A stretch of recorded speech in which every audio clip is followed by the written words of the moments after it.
আমার বিয়ে হয়েছে 7 মাস। কয়েকদিন আগে আমার ওয়াইফ আমাকে জিজ্ঞেস করে, বিয়ের আগে প্রেম করছো?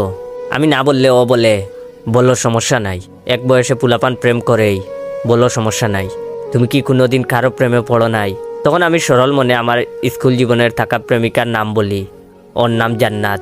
কিভাবে প্রেমে পড়েছি, কয়দিন ছিল সব বলি, এবং এসএসসি এক্সামের পর ওর বিয়ে হয়ে যায়।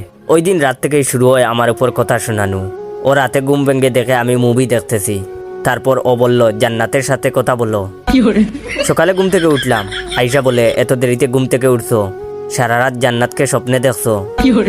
এখন আমি যাই বলি, যাই করি, আমাকে সারাদিন জান্নাত জান্নাত করে। গতকাল আমাকে বাসায় আসার সময় চা পাতা আনতে বলেছে, আমি ভুলে গেছি।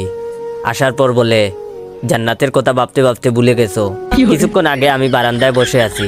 আইসা বলে, তোমার কি মন খারাপ? জান্নাতের কথা কি খুব মনে পড়তেছে? এর কিছুক্ষণ পর আমি কিচেনে গিয়ে তাকে পিছন থেকে জড়িয়ে ধরলাম। উদ্দেশ্য ছিল বলবো, আর এভাবে খুঁটা দিও না, কিন্তু জড়িয়ে ধরতেই ও বলে, এত হ্যাপি কেন? জান্নাতের কথা ভাবতেছো নাকি?